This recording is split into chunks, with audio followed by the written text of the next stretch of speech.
Hey there, beautiful earth angels. Elvia Rowe here, founder of angelsteach.com, and happy summer. It is the summer solstice this weekend, which is the longest day of the year, of course, in the northern hemisphere and the shortest in the southern hemisphere. And wherever it is that you be, it is, in my book anyway, a high holiday, a time to really connect even a little deeper than we ordinarily do with Source and the sun. And I mean, the sun is the source in so many ways. And it's a beautiful time to really be in that yummy space of grace. So it's been a minute since I last did a video messages from the angels, and it's been quite a little span of time here. I found out on May 4th, right after we got back from Philadelphia, that I have stage 4 osteoarthritis in my right hip with some further degeneration, cysts, and anyway, long story short is that I am having hip replacement surgery on June 22nd. And, you know, since getting that news, because the surgery was originally scheduled for May, and then a little tick took a bite out of me, so I was on antibiotics for a few weeks. Anyway, I digress. The point is that I have been huddled down in my healing cave and really restoring, I think, a lot of energy that I had, let go of is the term that comes to mind, through the pandemic and through working hard to hold other people up and hold myself up. And, you know, I feel like this, what I'm going through right now is just such an amazing reset button. And I do notice that a lot of folks are going through their own version of Dark Night of the Soul. And the stories are different, of course. They're as individual and unique as you are. But a lot of folks are going through some pretty major transitions right now. And so if you are one of them, know that you are in good company and that you are safe and supported by your angels as you follow your guidance and really listen to your heart and listen deeply. Because I do think that that's what we're really being called to do now, is to listen even more deeply than we already have been. And that takes a lot sometimes. And for me, just hitting the, not even the pause button, but the stop button has been essential as part of my healing. And so I am going to be taking a couple months off, continuing to be quiet around here.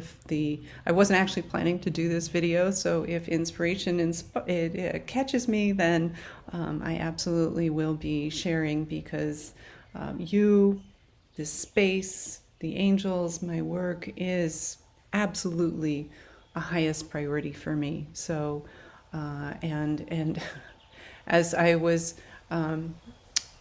reminded recently, I can't remember where I saw it, but it was a Marie Forleo video yesterday, of course, that, you know, these things always, I don't usually watch her anymore, but she's great, she's awesome, and I just happened to, and it was perfect. If we don't take care of ourselves, and I mean really take care of ourselves, we can't be there for the people that we love. And so we really have to, and I think so many of us, myself included, know this up here, but it's that 13-inch journey from the head to the heart to really living that truth and following that truth of prioritizing our own needs, truly. So we're going to do our usual choose number 1, number 2, number 3. So just take a moment to receive from the angels, and I'll tell you in a second where my source is going to be. but your angels already know. And I do have people asking me, how do I know which number to choose if I don't know what you're going to be sharing, or even, my inspiration for what I'm going to be sharing? And the answer to that is your angels know. And this is about really reaching into that deeper guidance, that deeper sense of intuition that already knows what you need right now. So again, take a moment to just receive from your angels which message is meant for you. Is it number 1, number 2, or number 3? So my inspiration for the readings is this book. I've actually been doing this mind-body preparation for the surgery. I've never had an operation in my whole life. I haven't been under general anesthesia since I had my wisdom teeth out, which was, 40 years ago, something like that. So this is, and I know it's going to be fine. I really do know that I'm going to heal well, but it takes work, and I think that's part of the message here, is that it does take work to stay centered, to stay grounded, to really take care of ourselves. So I'm going to just flip open. I love doing this with books, and I encourage you to play with this if you don't already. And so for those of you who chose number 1, I'm not looking.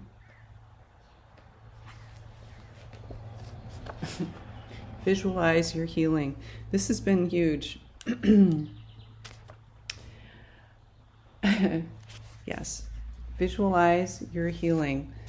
Anyway, I apologize. I'm a little bit back and forth. This is the Prepare for Surgery, Heal Faster book by Peggy Huddleston.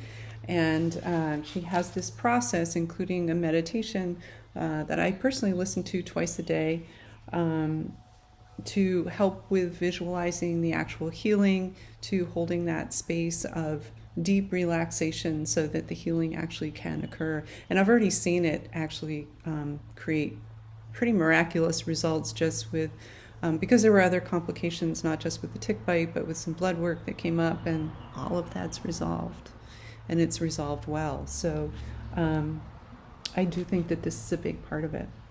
Visualize your healing. You number 1 people, you can help your recovery, you can help your recovery by visualizing your ideal surgical, and I will say, even if you're not having surgery, this applies. These metaphysical concepts and ideas apply. Visualizing your ideal outcome, let the imagery fill your mind, heart, and being. Use your senses to make it come alive. And I do this in the Alchemy with the Angels. It's so much about using the senses to make that visualization, that experience come alive. The way you imagined your ideal place of relaxation. Feel the warmth of the sun, smell the fresh sea air, and hear the waves breaking on the sand. You'll notice how different this is from imagining a 2-dimensional picture in the mind. So if you chose number 1, this is about, as you're in the present and allowing the future. This is, and one of the things I love about her work is it's not about that push, think, and it will happen. It's about allowing that higher grace, that higher vision that the angels are already giving you. But we as humans so often are like, pushing it out. This is about allowing it, and you can do that by allowing the visions and then really, really experiencing them with all of your senses. So my ideal place of relaxation is by the ocean. So as I'm doing that, I hear the waves, I smell the ocean, I actually will splash the water with my hands in my mind's eye and do those things that make me really happy when I'm literally at the ocean. So for you number 1 folks, I would say that there's definitely a message of changing how you're visioning the future, by changing how you're feeling and experiencing the present. All right. So for you number 2 folks, let's see what they have in store for you. And by the way, you can, she has these wonderful meditation, she has several meditations. The one I'm doing is specifically for surgery, I believe, but her website is healfaster.com. And again, I'm going to continue to use it after the surgery because it's just a beautiful way to really create an intentional life. Okay, number 2 people. It is coming. But it's coming, so patience is already part of it. Okay, it took a while. So again, patience. Ask for practical help. Number 2 people, do you need to be asking for a little bit of help? Make a list of the specific ways you want to be helped before and after your operation. Again, this applies to life. So make a list for, if you're not dealing with surgery, which you likely may not be, make a list of the specific ways that you feel like you need help right now. We can be so reticent to actually extend ourselves, put ourselves out there and ask for help. And I think if you write it down, that's actually a really beautiful way to make it real. So this gets into specifics around surgery. And then she continues, when people ask, how can I help, which they may have in the past, they may be in the present, match up that person with something that you need. Like really be, the message I'm getting from this is really be intentional and focused with what you need right now and who in your life can actually fill that need best. Whether it's a professional, whether it's a friend or a family member, whoever it is. I was talking with a dear friend the other day who said, her best way of dealing with the stress in her life is to serve others, which is beautiful and important. And at the same time, it can be a form of denial. And I'm not saying that's the case for her, because she's a very aware woman. But be aware that if you need help, it's okay to ask. And scan your people and get honest with yourself about who can best fill that need. And remember, because I think we can often forget this, that when we ask people for help, it's a real gift to them, not just for you, but to them, because people want to be in that role of service and helping others. And so it really is a gift for them. So yes, you number 2 people, think about asking for what you truly need. All right. So for number 3 people,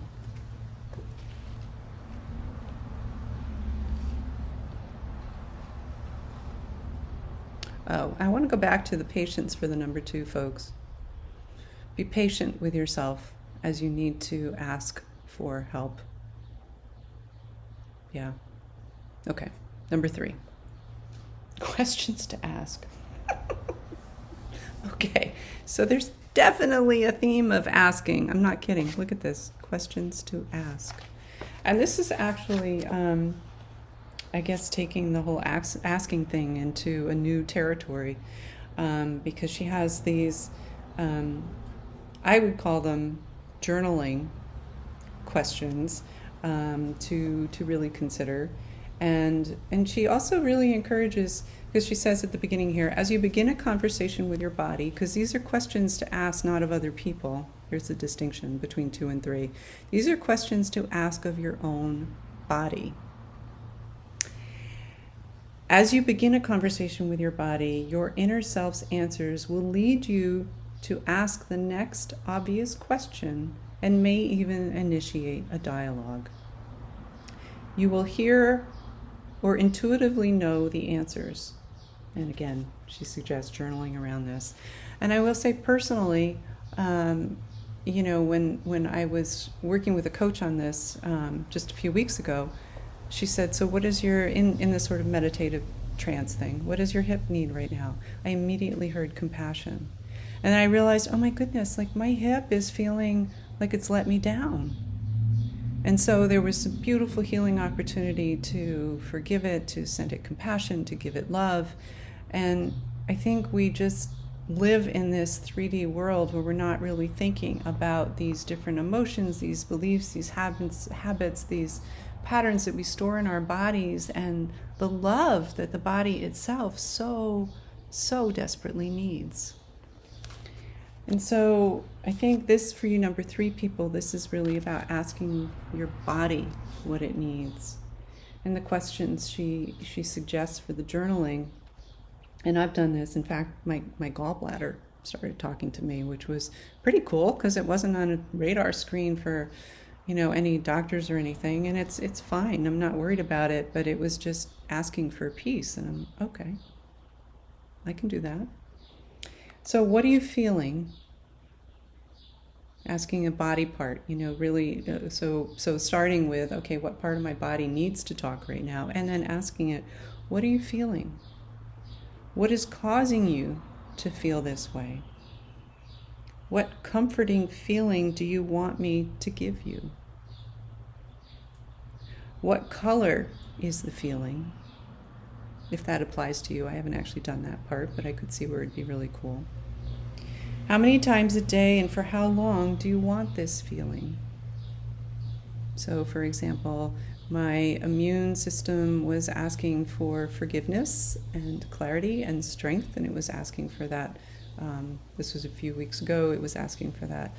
I think it was like 3 minutes, 3 times a day, something like that. But listen to what your body is asking you. And then, is there anything else that you would like to tell me right now? So much a message about listening to what the body needs and not denying what it needs, and recognizing that, yes, there are these physical things, but they're so intertwined with the emotional and the mental and the spiritual. And by really deeply listening to your body, especially you number 3 folks, that's how you gain insight and understanding, and access really to healing that goes much deeper, and I believe anyway is much more complete. So I'm going to pull one card because I think this is probably going to be my video for most of the summer, and I don't know, just feeling like picking a card from the Angel Guide Oracle by Kyle Gray. And I love this deck. It's a new one gifted by a friend, and so this is for all of you. Kind of to set the tone for the summer, officially the summer now. All right.